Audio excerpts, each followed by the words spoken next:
Alors je te réponds, entre nous, donne-moi. Après l'élection présidentielle de 2018, on m'a dit, d'ailleurs avant l'élection présidentielle de 2018, non après, on m'a dit, prends 200 millions et va dire une chose à laquelle tu ne crois pas.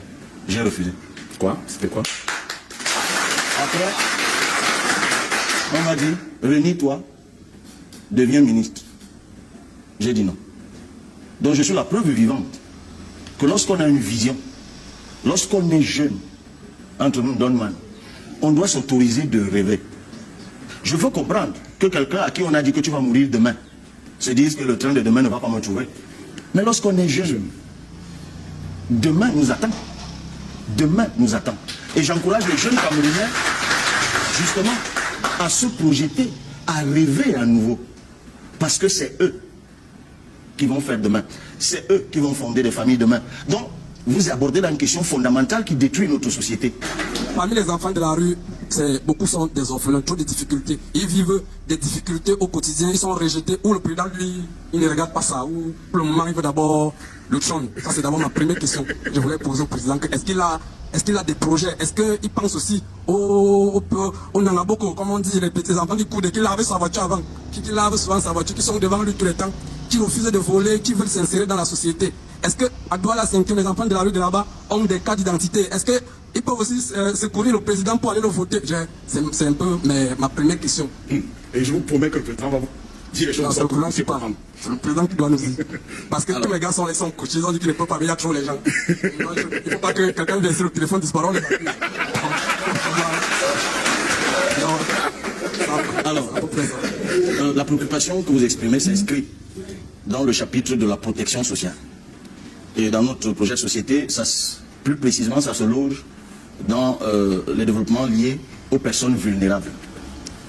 Moi, je ne connais pas, je n'en ai jamais rencontré, peut-être je vous avais jamais rencontré encore d'autres, je ne connais pas un être humain qui voudrait se retrouver dans la rue.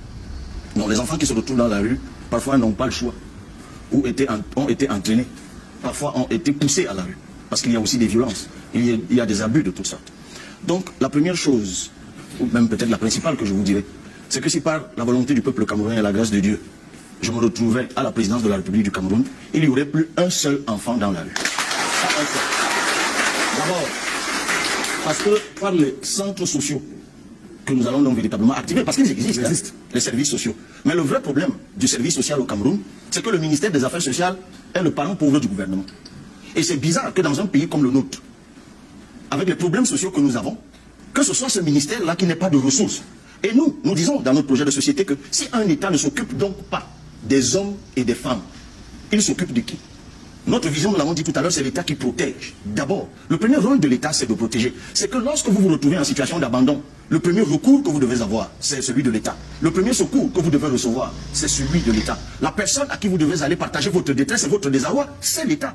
Mais lorsque cet État n'est pas là, il est donc absent. Vous êtes à l'abandon. Et c'est d'ailleurs, par ailleurs, ce qui encourage l'insécurité.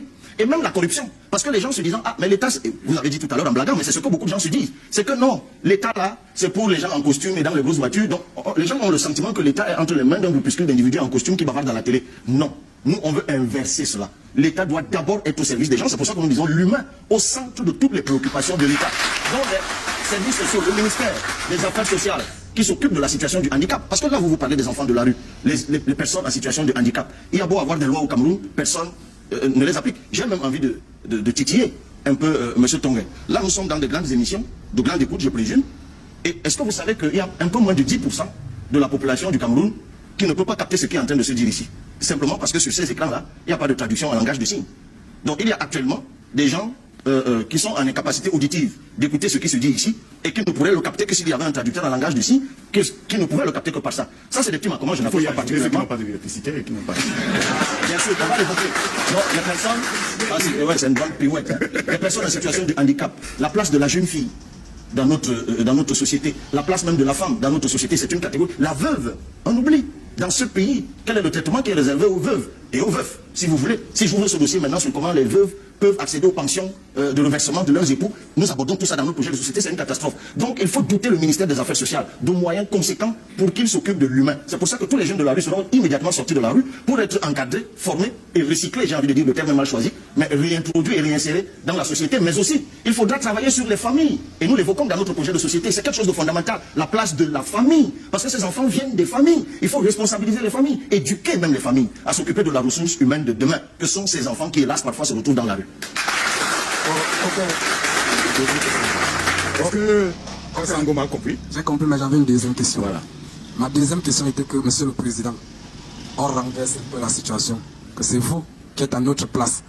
Et il y a un train qui passe avec l'or. Il y a un train qui passe avec l'or que bon, vous pouvez saisir. Et il y a quelqu'un qui vous promet un train qui va passer avec le diamant. Donc on vous promet que bon, pour le moment, la mort peut te prendre n'importe quelle heure. On a en train de te promettre que bon, dans 7 ans, si je prends le pouvoir, c'est comme ça que vous allez vivre. Je me demande un peu, Monsieur le Président, est-ce que quand toi tu te mets en tant qu'un gunman, un enfant de la rue, il va percevoir ça comment? J'espère qu'il va s'aligner au train qui passe avec l'or, il attend le train de diamant. C'était un peu ma question un peu sur que... Un peu d'énigme. Alors je te réponds, entre nous, donne-moi. Après l'élection présidentielle de 2018, on m'a dit, d'ailleurs avant l'élection présidentielle de 2018, non après, on m'a dit, prends 200 millions et va dire une chose à laquelle tu ne crois pas. J'ai refusé. Quoi? C'était quoi? Après, on m'a dit, réunis-toi, deviens ministre. J'ai dit non. Donc je suis la preuve vivante que lorsqu'on a une vision, lorsqu'on est jeune, entre nous, Donman, on doit s'autoriser de rêver. Je veux comprendre que quelqu'un à qui on a dit que tu vas mourir demain se dise que le train de demain ne va pas me trouver. Mais lorsqu'on est jeune, demain nous attend. Demain nous attend. Et j'encourage les jeunes Camerounais, justement, à se projeter, à rêver à nouveau. Parce que c'est eux qui vont faire demain.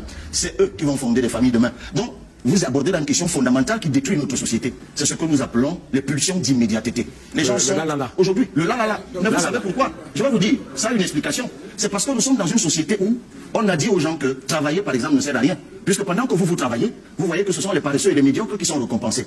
On a dit aux gens qui travaillent dans l'administration que le profil de carrière ne sert à rien.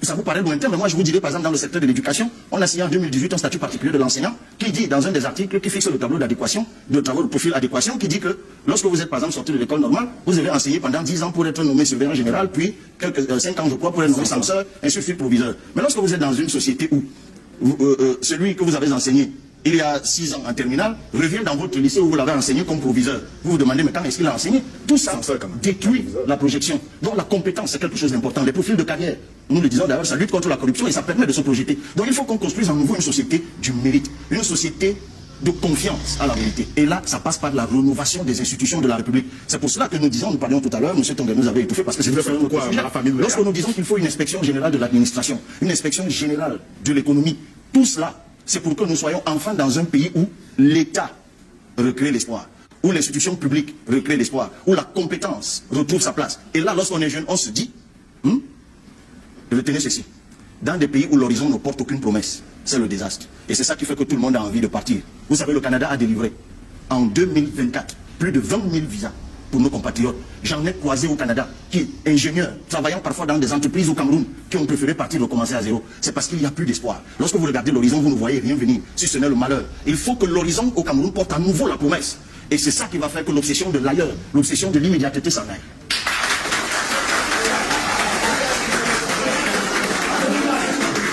Je me repose. Égoté. Non, il est vraiment, c'est comme s'il a tout le pays dans sa tête. Entre Donman, à la fin de l'émission, là, je te choque. Mais gars vont manger le riz. Voilà ce qui passe à la télé. Le chocolat. Les gars vont manger Ils vont manger le riz. Ils vont manger le riz. Merci. Mais gars vont manger le riz. Kassan Ngoma, merci. Nous allons maintenant passer la parole à Jean-Patrick, qui est promoteur d'incubateur d'entreprise, l'incubateur Boukaro. Comment tu peux aussi regarder une vidéo sans t'abonner? Abonne-toi! Surtout clique sur la cloche de notification. Ça, c'est la page de buzz. Si tu veux être au courant des buzz et toutes les actualités au 237, abonne-toi et clique sur la cloche de notification. Partage aussi pour m'encourager. Surtout, si tu as quelque chose à dire, papa, lâche un commentaire.